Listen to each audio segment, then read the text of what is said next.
Ground से जुड़ा हुआ बिल्कुल आपका आंदोलन था कि नींवें हिल जाती थी जब आप आह्वान करते थे आंदोलन का। 1,80,000 से भी अधिक लोगों को बड़ा सा आंदोलन किए, तो वहां से एक क्रांति का कीड़ा जगा। तो अब लोगों के बीच में जा रहे हैं, तो क्या कहते हैं मतलब पार्षद के तौर पर? पूरे देश में हाहाकार मचा था। हमारे कुछ अनियमित कर्मचारी शिक्षित होकर स्वर्ग सिधार गए। मुझे बहुत शर्मिंदगी हुई कि हमारे अनियमित कर्मचारियों के लिए कुछ नहीं कर पाए। पार्षद बनते हैं, वार्ड को लेकर जो आपका विजन है बहुत स्पष्ट है, तो अगले 5 साल में क्या प्रारूप यहाँ का देखने को मिला? हमारे यहाँ बिजली पानी सड़क नहीं है, टैक्स पटाते हैं 3,000 की जगह उसको 26,000 रुपये देना पड़ता है। हमको कहा जाता है कि आपकी कॉलोनी अवैध, ये बिल्डर की खामी की वजह से। पिछली सरकार ने तो गौठान भी बनाए थे। पशु हैं, विचरण करते हैं, कई बार दुर्घटनाएं होती हैं, लोग उनसे घायल हो जाते हैं, चोटिल हो जाते हैं। आप है ना खाना बदोश जीव समझिए, तो लालच में बुला लेते हैं। जानवर मुड़ते ही किसी गाड़ी से टकरा जाता है, तो ना उसके इलाज के लिए आप खड़े हो पा रहे। प्रशासन, जनता और पार्षद आपस में इस चीज को सुधारने का प्रयास करें। मुझे एक बार वोट मांगने आपके पास जाने का अवसर मिल रहा है, आप दोबारा मुझे ढूंढ के देंगे। नमस्कार साथियों, बहुत स्वागत है आपका दी अमित शर्मा इस पॉडकास्ट में। हमारे इस पॉडकास्ट को लगातार आप बहुत सारा प्यार दे रहे हैं और लगातार हमने देखा है कि जिस तरह से आपके कमेंट्स आते हैं, किस तरह की जो चीज़ें हैं आपके दिमाग में वो हम तक पहुंचती है और हम कोशिश भी करते हैं उन्हें पूरा करने की। आज का हमारा पॉडकास्ट सीधे तौर पर निकाय चुनाव से जुड़ा हुआ भी है, क्योंकि इस पॉडकास्ट में हमारे साथ एक ऐसे व्यक्ति हैं जो तेज़ी से एक जनप्रतिनिधि बनने की ओर अग्रसर हैं। और इनके संघर्ष की अगर मैं बात करूं तो पिछले 7 से 8 सालों से मैंने ज़मीनी स्तर पर इनका संघर्ष देखा है, किस तरह से जनता से इनका जुड़ाव रहा है और ज़मीनी मुद्दों को लेकर अपनी आवाज़ें मुखर करते रहे हैं। वो इनके किसी भी जो संपर्क वाले व्यक्ति है उससे छुपा नहीं है। और आज एक ऐसा निर्णय इन्होंने लिया है अपने जीवन में, एक बहुत बड़ा ट्रांजिशन हम इसे कह सकते हैं। एक कर्मचारी नेता से निकाय चुनाव की जंग में कूदना, जब बड़े बड़े दिग्गज इस चुनावी मैदान में होते हैं, लगातार जनता से वादे किए जाते हैं, प्रलोभन दिए जाते हैं, लेकिन चुनाव के बाद वो वादे, वो प्रलोभन कहाँ रहते हैं उसका कोई अता पता नहीं रहता। तो आज इनसे हम जानेंगे कि अगर ये चुनाव में उतरते हैं तो किस तरह के वादे लेकर के जा रहे जनता के बीच, और सिर्फ वादे नहीं, उनका प्रैक्टिकल ग्राउंड क्या है, बेस क्या है, किस तरह से ये लोगों की जो समस्या है उन्हें दूर कर सकते हैं। तो स्वागत करेंगे हम अनिल देवांगन जी का। भैया बहुत बहुत स्वागत है आपका हमारे इस पॉडकास्ट में। धन्यवाद अमित भाई, मुझे आपने ये अवसर दिया, जन तक आवाज़ पहुंचाने के लिए आपका एक माध्यम मिला, वो मेरे लिए बहुत सौभाग्य की बात है। और मैं आपके इस कैमरा के माध्यम से है ना अपनी भावनाओं को व्यक्त करना चाहता हूं कि मैं क्या करना चाहता हूं और मेरे इस पार्षद बनने की भूमिका के पीछे वजह क्या है और मैं किस तरीके से आपके बीच आना चाहता हूं और क्या देना चाहता हूं। मैं अपने सारे विजन में आपके सामने क्लियर करना चाहता हूँ। बिल्कुल। और अनिल भैया के बारे में अगर मैं बताऊं तो हमने इनका संघर्ष तब से देखा है कि जब 2017-18 में ईदगाह भाटा धरना स्थल हुआ करता था, अब तो पूरी उसकी जो कायनात है वही पलट दी गई है, रूपरेखा बदल दी गई है, तूता में धरना स्थल शिफ्ट कर दिया गया है। वहां से एक बड़े दल का प्रतिनिधित्व इन्होंने किया और एक बहुत बड़े कर्मचारी नेता के तौर पर इनकी पहचान हुई। और छत्तीसगढ़ में भी जब आप अनिल देवांगन गूगल में भी डालकर सर्च करेंगे ना, जैसे कल मैंने भैया को दिखाया भी था, तो इनकी फोटो सबसे टॉप पर आ जाती है, क्योंकि इतना ज़्यादा इंटरनेट ने भी इन्हें, इनके जो स्ट्रगल है, इनका जो आंदोलन है, इसे रिकॉग्नाइज कर लिया है। लेकिन जो शुरुआती जीवन था भैया, राजिम क्षेत्र से आप आते हैं और कहीं ना कहीं आपकी जो कर्मभूमि है वो रायपुर रही है। जितने भी बड़े इवेंट्स आपके आंदोलन हुए रायपुर में हुए हैं। लेकिन जानना ही चाहूँगा कि ये जो एक लीडरशिप क्वालिटी आप में डेवलप हुई है, तो क्या स्कूल कॉलेज के दिनों से ही ऐसा था या फिर कर्मचारी नेता बनने के बाद ये बदलाव आया? देखिए, परिस्थितियों में परिस्थितियाँ आपको सिखाती हैं। सबसे बड़ी बात है कि जब आप है ना किसी बचपने से आपके पास कोई ऐसी भूमिका आ जाए जो आपको किसी और की मर्जी से मिले। जैसे मैं प्रारंभिक तौर पे स्कूल में एनसीसी का लीडर हुआ करता था जूनियर डिवीजन में। अच्छा। तो वहाँ मुझे एक प्रेरणा का अवसर मिला और वो उस समय से थोड़ा सा डेवलप हुआ कि मैं माइक और स्टेज, इन चीज़ों से धीरे धीरे से करके मेरा थोड़ा सा परहेज हटा और आत्मविश्वास बढ़ा। निरंतर जब बढ़ते रहे हम, तो कॉलेज में पहुँचे। कॉलेज में दोस्तों के सहारे हम कॉलेज के उपाध्यक्ष भी बने और सीनियर अंडर अफसर होने का मौका लगा। और यहाँ रायपुर में जो यूनिवर्सिटी में जो एनसीसी कैंप हुआ करता है, उसमें 5 दिन मुझे लीड करने का पूरा अवसर मिला पूरे छत्तीसगढ़ को। ये मेरे लिए आत्मविश्वास बढ़ाने का सबसे बढ़िया समय रहा। और उसके बाद से निरंतर यहाँ हमको अवसर मिलता गया। फिर धीरे से मैं रायपुर शिफ्ट हुआ और रायपुर में चाणक्य कॉलेज में पढ़ा, तो वहाँ पूरा 1 साल में प्रेसिडेंट रहा चाणक्य कॉलेज का। अच्छा। इत्तेफाकन सिंधवानी सर का वो चाणक्य कॉलेज अब शायद फैशन डिजाइनिंग के लिए केवल हो गया। उस समय और भी फैकल्टी हुआ करता था जी। फिर धीरे धीरे धीरे अवसर लगा तो फिर मैं वापस राजिम गया। राजिम में उन दिनों शुरुआती दौर पे आपने सुना होगा, ये जो आज राजिम कुंभ सुनते हैं, ये पहले श्री राजीव लोचन महोत्सव हुआ करता था। शुरुआती दौर पे वहाँ माननीय मंत्री जी उस समय हमारे धनेन्द्र साहू जी थे, उन्होंने पर्यटन विकास के लिए हमको एक अवसर दिया और छत्तीसगढ़ पर्यटन विकास समिति का एक गठन किया।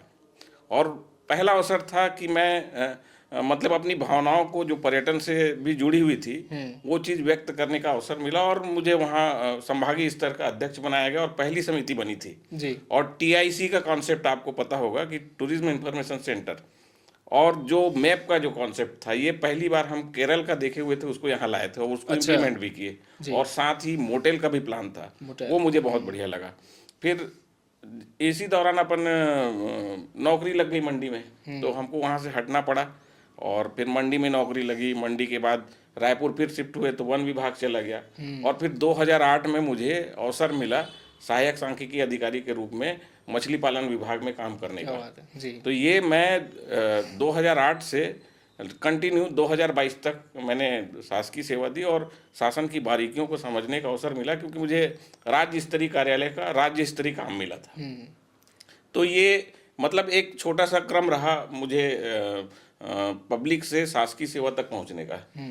अब शासकीय सेवा में पहुंचने के दौरान एक बड़ी बात हुई कि हमारा एक बहुत बड़ा तबका है जो शासन का लगभग 40% हिस्सा है, वो नियमित कर्मचारी नहीं है। इसके लिए हमको एकजुट होने का प्रयास किया गया और प्रयास किए हम, और अंततः 2018 तक लगभग राज्य के 1,80,000 से भी अधिक लोगों को हम जोड़ के एक बड़ा सा आंदोलन किए। और इस आंदोलन में हमें बड़ी तकलीफ भी हुई और लोगों को समझ भी आया, लोग स्वीकार करने लगे कि हम अनियमित कर्मचारी हैं, क्योंकि ये भविष्य से जुड़ी हुई चीज़ें हैं। बिल्कुल। छत्तीसगढ़ का आदमी पढ़ लिख के तैयार होता है और उसके बाद उसको परमानेंट नौकरी नहीं मिलती, अस्थायी नौकरी मिलती है और उसी में रिटायर हो जाता है। वो अपने परिवार की जिम्मेदारी निभा नहीं पाता। तो वहां से क्रांति का कीड़ा जगा। क्रांति का कीड़ा। हाँ, वो मतलब मैं ये कहूँगा कि क्रांति का कीड़ा इसलिए बोलूँगा कि जब आपको कोई ऐसा मौका लगता है कि आप अपनी भावनाओं को व्यक्त करते हैं, तो वो उसे एक कीड़ा कहा जा सकता है। वो मेरे अंदर जगा, मैं निरंतर काम किया। इत्तेफाक से कोविड आ गया। कोविड के दौरान बहुत पूरे देश में हाहाकार मचा था। बिल्कुल। हमारे कुछ अनियमित कर्मचारी भी उसी में ग्रसित होकर स्वर्ग सिधार गए।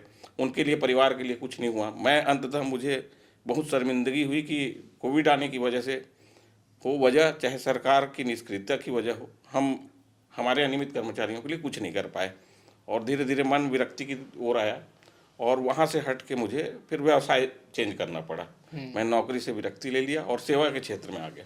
आप प्रदेश अध्यक्ष थे उस संगठन के, और हमने देखा कि किस तरह से ग्राउंड से जुड़ा हुआ बिल्कुल आपका आंदोलन था कि नींवें हिल जाती थी जब आप आह्वान करते थे आंदोलन का।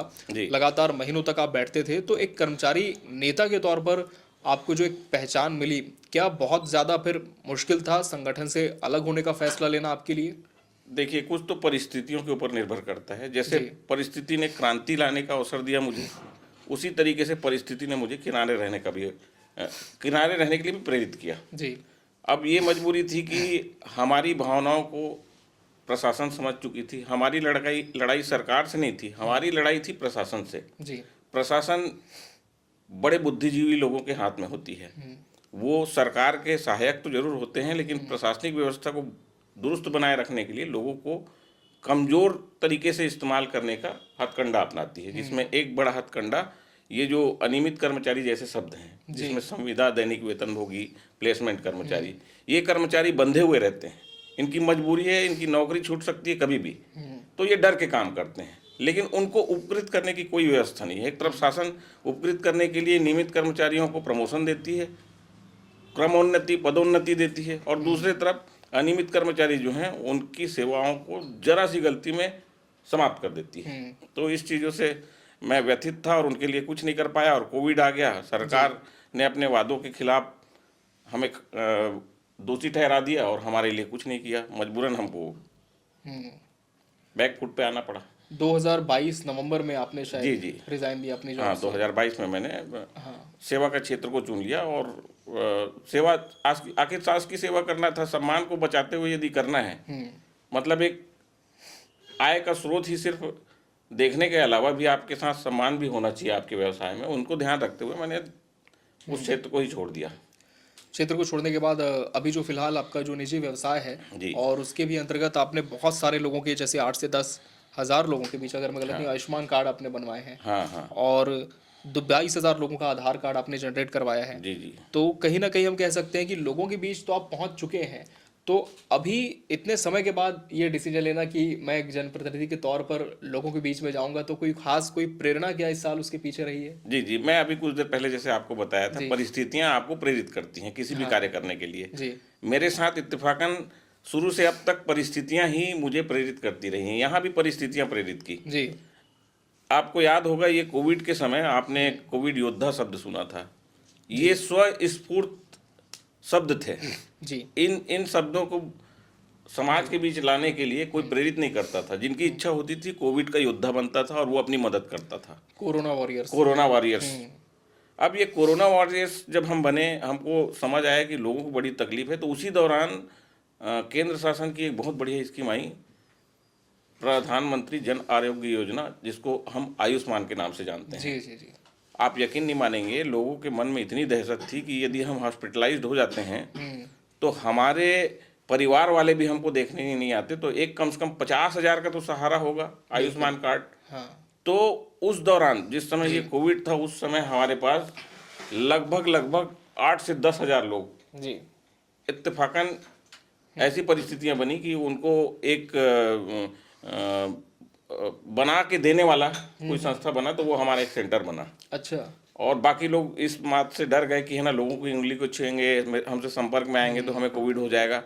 ऐसा हम लोग के मन से पूरा फैमिली और हमारी पूरी टीम उस बात से बिल्कुल है ना निडर होके अच्छा। 8 से 10,000 लोगों का आयुष्मान कार्ड बनाई कोरोना काल में। कोरोना काल में। और उस कोरोना काल में उन सबको भगवान की दया से, देखिए आत्मविश्वास, बिल्कुल। कि हमारे उस कोरोना काल में जिनका भी कार्ड बना है उनमें से बहुत ही कम लोग प्रभावित हुए। उनको जरूरत नहीं पड़ी, ये बड़ी इत्तेफाक की बात क्या बात है ना। तो ये मतलब आपके विचार के ऊपर डिपेंड करता है कि हम सेवा भाव जो करते हैं उसमें भावना आपकी क्या है, कैसे आप उसको प्रसारित करते हैं। अब ये सिर्फ आयुष्मान की बात नहीं है, हम लगभग 150 सर्विस जो शासन की होती है, जिसमें बहुत सारी चीज़ें हैं, अब वो धीरे धीरे विस्तार करने पे आपको बताया जाएगा जैसे जैसे बात आएगी। तो वो सारी सेवाएं हम पहुंचाते रहे। आधार से केंद्र, शुरुआत में जो छत्तीसगढ़ के टॉप 10 जो सेंटर खुले थे उसमें एक सेंटर मेरा भी था। और मैंने अब तक लगभग 25,000 के आसपास मेरे सेंटर से आधार बने हैं, और लगभग 8 से 9 ऑपरेटर अलग अलग समय पे रहे हैं। जी। मैं स्वयं भी ऑपरेटर सुपरवाइजर बन के मैंने भी लगभग 7-8 हज़ार स्वयं ही बनाया है। जी। आज आधार के साथ साथ बहुत सारी चीज़ें जुड़ी हुई है, वो सारी सेवाएं हमारी संस्था दे रही है और हम वही काम कर रहे हैं। और यही काम जनता को चाहिए, और इन्हीं कामों के सहारे हम उनके बीच जाने के लिए मन बनाए। दरअसल मन बनाने के लिए हमारा मन नहीं बना, जनता के बीच से हमको ये संकेत मिले कि आप एक बार प्रयास कीजिए, तब हम इस लाइन पे आए। बिल्कुल। अमलीडी में आपका निवास होता है और जो वार्ड है वो आता है ward number 52, doctor Rajendra Prasad ward. जी। यहाँ पर यदि अभी सबसे ज़्यादा कोर इश्यूज़ की हम बात करें, क्योंकि देखिए हर कोई जनप्रतिनिधि आता है, सबका प्रयास होता है कि अपने स्तर पर बहुत बेहतर काम वो कर सके। कई बार सिस्टम की वजह से कुछ चीज़ें नहीं हो पाती, कई बार ऐसे मसले होते हैं जो सिर्फ फाइलों तक सीमित रह जाते हैं। लेकिन देवांगन जी, आप क्या देखते हैं, अभी वहाँ पर कोई ऐसे मसले हैं जो बहुत दिनों से सिर्फ फाइलों में इधर उधर घूम रहे हैं और ज़मीन पर उसका निराकरण नहीं है? बिल्कुल ऐसे मुद्दे हैं, और इसमें मैं आपको ये अवगत कराना चाहूँगा आपके माध्यम से जनता को भी, कि प्रशासन तक हमारी बातें पहुँचने का जो माध्यम है वो सिर्फ दस्तावेज नहीं है जी। हमको पहुँचाने के और भी तरीके हैं। उन तरीकों को यदि हम नहीं अपना पाते तो हमारी आवश्यकता से प्रशासन भिज्ञ नहीं होती। तो जब भिज्ञ ही नहीं है तो समाधान कहाँ से होगा? स्वाभाविक है। हमारे दर्द से उनको कोई वास्ता नहीं है तो वो कहाँ समझेंगे? हम अपने दर्द को व्यक्त करने का कोई माध्यम बनाएं। अब देखिए हमारे एरिया में एक बड़ी बात हुई है कि हमारे एरिया में बहुत बढ़िया शिक्षा और स्वास्थ्य के लिए शासन ने एक व्यवस्था की थी कि हमारे क्षेत्र में एक अच्छा शासकीय हॉस्पिटल हो और एक कॉलेज की व्यवस्था हो। इसके लिए जगह की भी व्यवस्था कर ली गई शासन के द्वारा, और वहाँ पे इसको बहुत जल्दी चालू करने की व्यवस्था थी। लेकिन पता नहीं किन परिस्थितियों में प्रशासन को क्या लगा कि लोगों के स्वास्थ्य और शिक्षा से ज़्यादा महत्वपूर्ण वहाँ पे आवासीय फ्लैट बनाए जाएं। उस दिशा में वो किस तरीके से बढ़े, जी ये बड़ा आश्चर्यजनक बात है। ये मुद्दा मुझे बहुत उद्वेलित किया है और मैं इस मुद्दे को आगे चल के जरूर, यदि अवसर मिला मुझे, सेवा का अवसर, तो मैं इस मुद्दे पे जरूर बड़ी कार्रवाई करूंगा। बिल्कुल। जो बेसिक एक चीज एक पार्षद से लोग उम्मीद करते हैं, बिजली पानी और सड़क की, जी, तो उसे लेकर आपके क्या प्रयास होंगे इधर? देखिए, बिजली पानी और सड़क जो है ना, निगम की मूलभूत सुविधाएं हैं जिसको जनता तक पहुंचाने के लिए पार्षद को ही बनाया जाता है।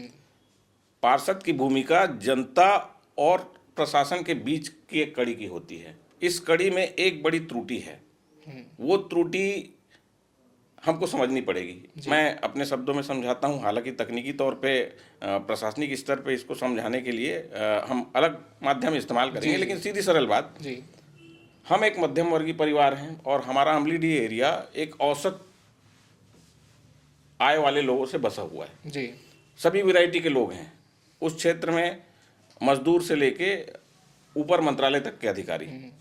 लेकिन एक बात आप तो जानते हैं कि सभी एक सीमित आय वाले लोग हैं, बड़े आय के लोग नहीं हैं। तो ये जब मकान बनाने की शुरुआत करते हैं या मकान किसी बिल्डर से लेते हैं, तो उसमें जहाँ से सस्ता मिल सके इस तरीके का प्लान करके लेते हैं। जी सौभाग्य से हमारे अमलीडीह एरिया में एक बहुत ही प्रकृति की बेहतर देन ये है कि हमारे क्षेत्र में पानी की कमी नहीं है, जिसके चलते लोग आकर्षित होते जा रहे हैं। और इस आकर्षण के चलते उनको अब यहाँ ज़मीन का रेट भी बढ़ा हुआ मिल रहा है, शासन को वो टैक्स के माध्यम से पैसा भी दे रहे हैं, लेकिन उनको जो मूलभूत सुविधाएं हैं, रोड, नाली, पानी और स्ट्रीट लाइट, ये सारी चीज़ें, ये क्यों नहीं मिल रही हैं?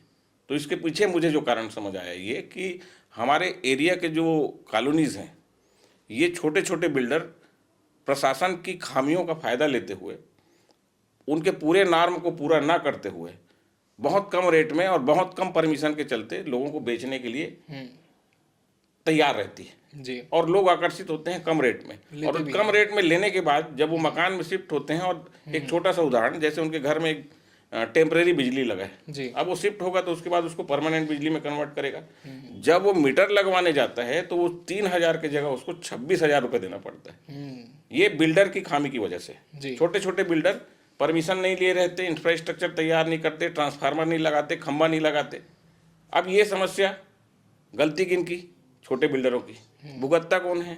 आम आदमी। अब इसी तरीके से दूसरी बातें ये हैं कि जिस एरिया में ऐसे छोटे छोटे बिल्डर अपने मकान बना के दिए हैं, ये मकान यदि नगर निगम के नॉर्म में कंप्लीट नहीं है तो इनको है ना नियमित कॉलोनी नहीं माना जाता। एक सामान्य शब्द में इसे अवैध कॉलोनी कहा जाता है। कॉलोनी कहते हैं जी। और ये जो अवैध कॉलोनी, ये शब्द सुन के हमको कितना अजीब सा महसूस होता है। और यदि इसको आप कागज में लिख के शासन प्रशासन को देंगे कि हम अवैध कॉलोनी में रहते हैं, तो आपके ऊपर लोग हंसेंगे। इसका समाधान भी है जी। इसका समाधान ये है कि ये जो अवैध कॉलोनी जो शब्द है, ये अनियमित होने का शब्द है। जी मतलब इसमें नियमित कॉलोनी के जो नॉर्म है, नगर निगम चाहता है कि हम बसाहट करें तो उसमें बिजली, पानी, सड़क, तमाम चीज़ों की, पार्किंग की व्यवस्था, तमाम चीज़ों की व्यवस्था के पहले निगम से परमिशन लिया जाए, उसके बाद एक बिल्डर तैयार करे।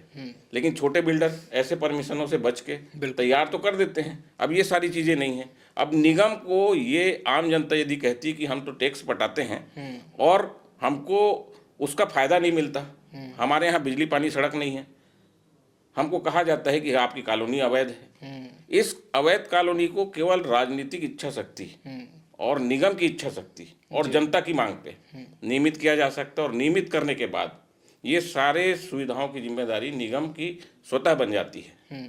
और ये पार्षद से तो यही उम्मीद करनी चाहिए कि नए बसाहट हैं जी, उसको नियमित कराने की प्रक्रिया पहले करें। मैं यदि जनता के बीच चुन के आता हूँ तो जनता के साथ आंदोलन करना ही पड़े क्यों ना, मैं नियमित कॉलोनियों के इसको दर्जा दिलाने के लिए प्रयास करूँगा। तो कहीं ना कहीं कह सकते हैं कि जो अनियमित का तमगा है यहाँ पर भी उसके यहाँ साथ पे भी संघर्ष है, आप यहाँ पे करोगे। भी है। ये अनियमित छोड़ नहीं रहा है। जी। और ये जो क्षेत्र है ये अभी कुछ महीनों से हमने देखा है काफी संवेदनशील हो गया है, काफी आपराधिक घटनाएं भी वहां पर हुई है, चाकू चले हैं। बहुत बड़ी तो बात। आप नहीं मानते कि सुरक्षा के लिहाज से भी वहाँ कोई ध्यान नहीं दिया जा रहा? आप क्या करेंगे? देखिए, अक्सर क्या होता है कि हम क्लोज कैंपस में रहने वाले लोग जी अपने कॉलोनी में 2 गार्ड रख लेते हैं, वो कॉलोनी सुरक्षित है जी ऐसा मान लेते हैं। हाँ लेकिन मूलतः देखा जाए यदि हम केवल गार्ड रख लेते हैं तो उससे हम सुरक्षित हो जाते हैं, ऐसी कोई भावना तो है नहीं। जी मतलब वो आपको प्रैक्टिकली समस्या में ला के खड़ी कर देगी। यदि आपके यहाँ कोई दुर्घटना होती है तब आपको लगता है कि गार्ड भी कुछ नहीं कर पाया, कैमरा भी कुछ नहीं कर पाया। क्यों? बिल्कुल। क्योंकि आप एक सीमित एरिया में क्लोज सर्किट कैमरा लगा रहे हैं। इस क्लोज सर्किट कैमरा का दायरा बढ़ाना चाहिए। हमारा जो अमलीडीह क्षेत्र है लगभग 12 से 13 हजार लोगों की जनसंख्या का क्षेत्र है जी। और छोटे छोटे ऐसी कॉलोनियां हैं जिनमें आप घुसने के लिए आपको है ना 2-3 रास्ते नहीं, 8-10 रास्ते हैं। अब वो छोटा सा कॉलोनी, 40 लोग रहते हैं, 40 परिवार रहती है, 40 मकान हैं, उनको यदि बोला जाए कि आप 8 द्वार पे गार्ड लगाओ तो ये क्या संभव है? बिल्कुल नहीं। बिल्कुल असंभव चीज़ है। लेकिन इसका समाधान है, यदि प्रशासन, जनता और पार्षद आपस में इस चीज़ को सुधारने का प्रयास करें, लोगों के सहयोग से हर चौक चौराहे पे जो अमलीडीह घुसती है और अमलीडीह से बाहर निकलती है, ऐसे मार्गों पे आईपी कैमरा लगाए और आईपी कैमरा की मॉनिटरिंग जनता के बीच दी जाए। मॉनिटरिंग करने के लिए उस कॉलोनी के जो प्रभावी व्यक्ति हैं, जो कॉलोनी का हित चाहते हैं जी। ऐसे लोगों को एक्सेस दिया जाए। हम स्वयं उसका एक्सेस रखेंगे, पुलिस प्रशासन रखेगी, क्योंकि आईपी कैमरा कोई भी एक्सेस कर सकता है और नगर निगम की भी जिम्मेदारी है कि उसको मॉनिटर करे। जी। ये सुरक्षा के लिए मेरे पास एक ये बहुत अच्छा इरादा है जिसको मैं करूंगा। और इसके अलावा 1-2 सुरक्षा की चीजें और हैं, यदि अवसर रहा तो वो भी मैं आपको अवगत कराऊंगा। वो फिलहाल सरप्राइज रखते हैं, सरप्राइज सारी रखते चीजें, हैं। सारे पत्ते नहीं खुलेंगे यहाँ पर। जी। अच्छा, युवाओं की भी काफी हम देखते हैं यहाँ पर जनसंख्या है, तो युवाओं के लिए कुछ खास तरह के आयोजन इस क्षेत्र में नहीं हो पाते, ना ही कोई फैसिलिटीज है, तो उनको लेकर क्या विजन आप रखते हैं? देखिए, हमारे अमलीडीह क्षेत्र में कुछ बहुत ही स्वच्छ विचार के लोग भी हैं। जी। आपको जान के बड़ा आश्चर्य होगा, एक डहर करके हमारी एक संस्था बनी हुई है अमलीडीह क्षेत्र में, पुलिस कॉलोनी के निकट। अच्छा। उस संस्था का संचालन जो है एक बहुत ही सज्जन व्यक्ति द्वारा किया जा रहा है। उनका उद्देश्य है कि खेल और शिक्षा के लिए वो अपने स्तर पे क्या कर सकते हैं वो पूरा समर्पण दे रहे हैं। अच्छा। अब मैं उन पटेल जी को सैल्यूट करना चाहूँगा कि हैं स्वयं पुलिस विभाग के, लेकिन वो कांटों की ताक पे चलते हुए भी इस निर्णय को लेके आज जनता के बीच खड़े हैं। मैं तो चाहूँगा कि है ना, ऐसे सुलझे हुए व्यक्ति जी। उनके साथ हम सहयोग करके हमारे अमलीडीह क्षेत्र में लोगों को उच्च शिक्षा, खेल और प्रशासनिक ओहदे पर जाने के लिए हम सहयोग करेंगे और इसमें जनता का भी सहयोग लेंगे। और प्रशासन यदि कोई सहयोग करती है अच्छी बात, नहीं तो हम स्वयं मिल के इसके लिए एक फंड बना के युवाओं को तैयार करेंगे। और जब युवा इसमें रुचि लेंगे तो उनको देख के दूसरे युवा भी रुचि लेंगे और ये पूर्णतः मुफ्त होगी। मुफ्त में? हाँ, पूरा मुफ्त में करेंगे, क्योंकि है ना, जो डहर संस्था जो बनी है, मैं उनके विचारों से बहुत प्रभावित हूँ। वो पूर्णतः मुफ्त में सेवा दे रहे हैं, तो उस अच्छे विचार को हम आगे बढ़ाना चाहते हैं।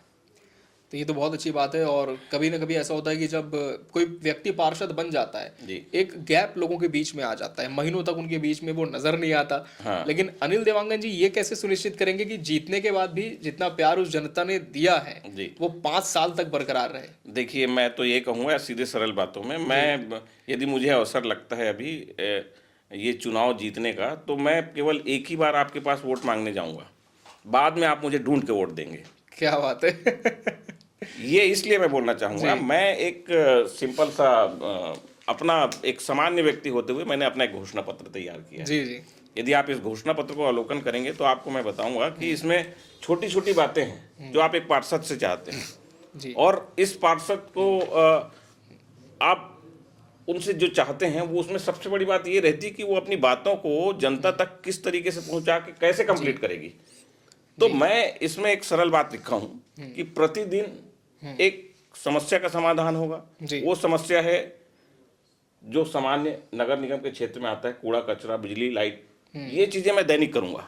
अच्छा। दूसरा मासिक समाधान, मैं जो आपके कॉलोनी का साफ सफाई होता है, हो सकता है कि ना प्रतिदिन ना हो, बीच बीच में गैप हो जाए किसी वजह से, तो मैं उसको एक है ना मासिक रूप से हर कॉलोनी में जाके समीक्षा करूंगा। अच्छा।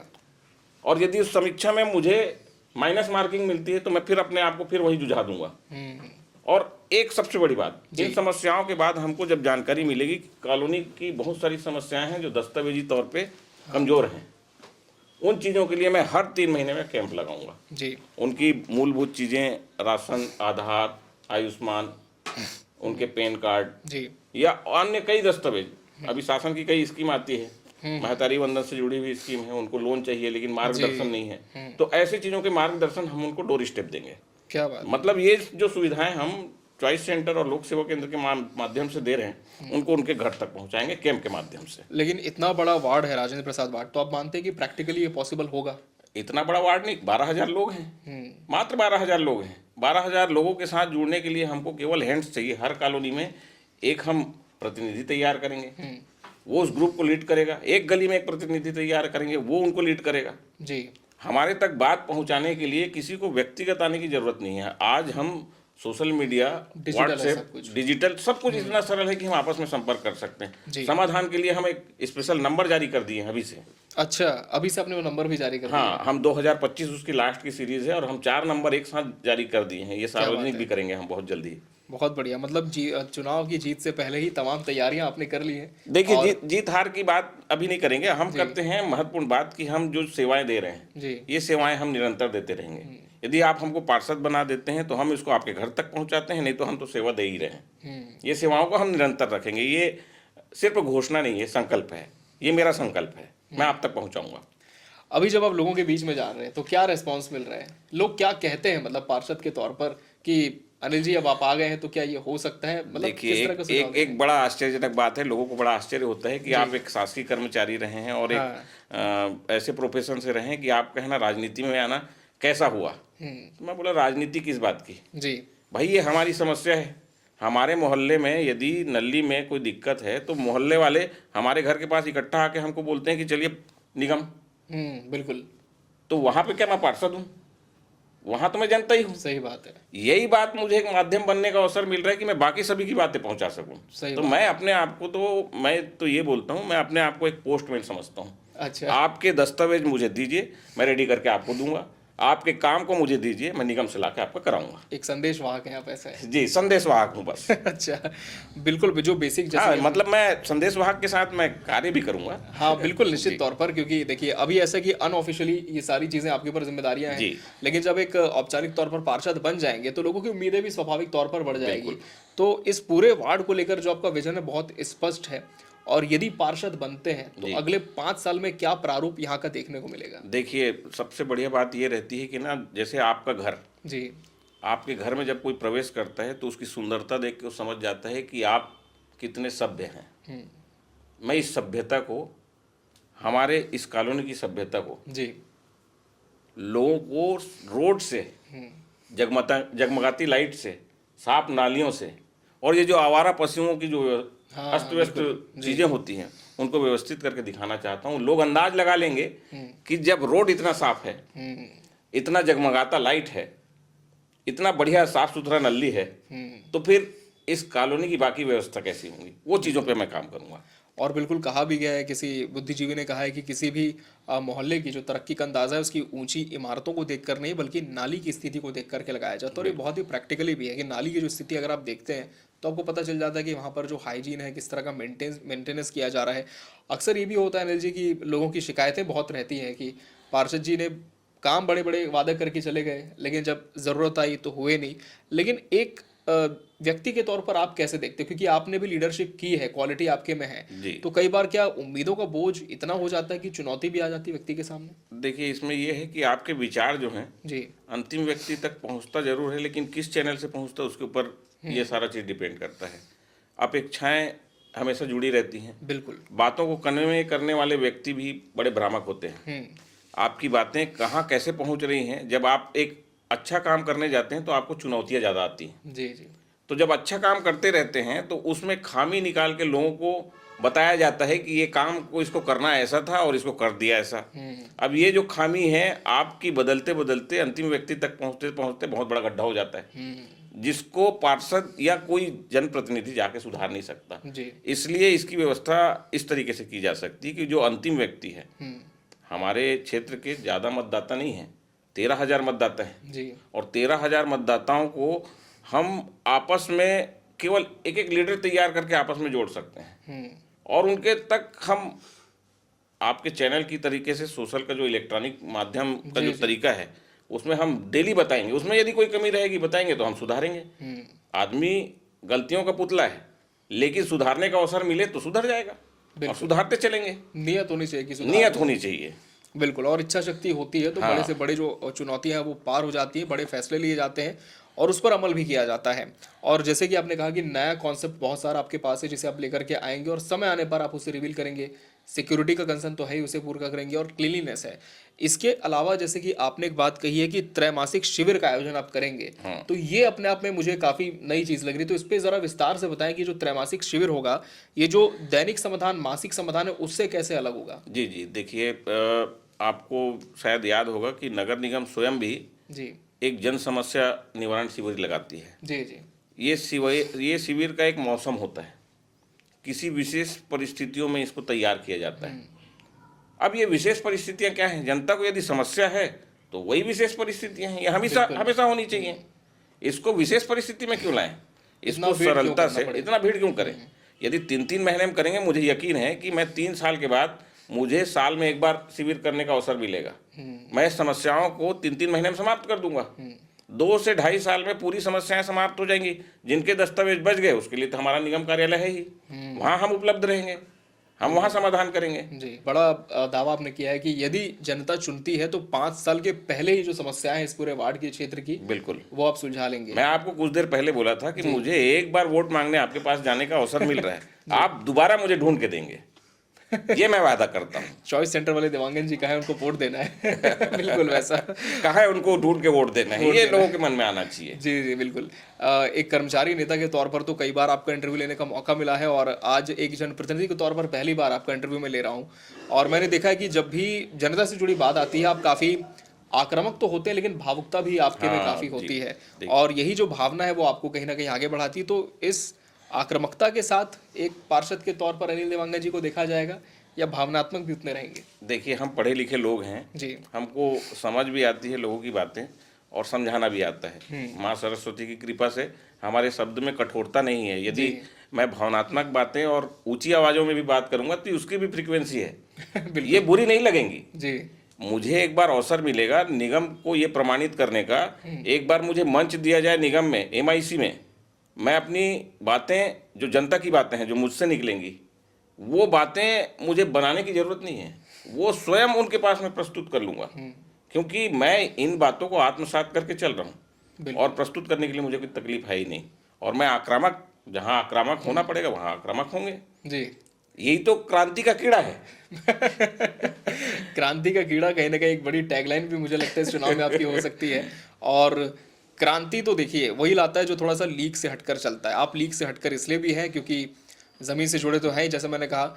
इसके अलावा किसी पार्टी के सिंबल में आप चुनाव नहीं लड़ रहे हैं, तो कभी मन में ऐसा नहीं आया यदि किसी बड़े दल के साथ कोई सिंबल होता तो चीज़ें शायद मेरे लिए आसान हो जाती? देखिए, पहली बात कि मैं इसमें ये कहना चाहूँगा कि पार्टी की भूमिका है, हमारा देश प्रगति की ओर बढ़ रहा है, पूरे विश्व में मंदी चल रही है, हम एकजुट हैं तभी हमारा देश आज मंदी के दौर में, विश्व होने के बावजूद जी, हमारा देश डगमगा नहीं रहा है। ये संगठन की ताकत है। जी, अच्छे संगठन से जुड़ने का सौभाग्य यदि मिले तो कोई क्यों चूके। लेकिन सबसे बड़ी बात यह है कि आपके अस्तित्व को जी, हर कोई स्वीकार नहीं करेगा। बिल्कुल। जब आप प्रमाणित कर देते हैं कि आपका अस्तित्व है, तब लोग स्वीकार करते हैं कि आप लायक हैं, खुली बाहों से स्वागत करते हैं, है ना। तब स्वागत करते हैं, दिल से स्वागत करते हैं कि आपकी जरूरत है हमको। तब हमको भी लगेगा कि हमारा सम्मान हो रहा है, बिल्कुल तब जनता के लिए हम लड़ रहे हैं, ये हमको भी लगेगा। बिल्कुल। मोहल्लों में यदि देखा जाए अनिल जी, तो एक समस्या और आती है, वो है छुट्टा जानवर की। अब पिछली सरकार ने तो गौठान भी बनाए थे, कहीं ना कहीं संरक्षित किया था, लेकिन उसके अलावा भी अभी हम देखें कि गौमाता के अलावा भी जो दूसरे पशु हैं विचरण करते हैं, कई बार दुर्घटनाएं होती हैं, कई बार लोग उनसे घायल हो जाते हैं, चोटिल हो जाते हैं।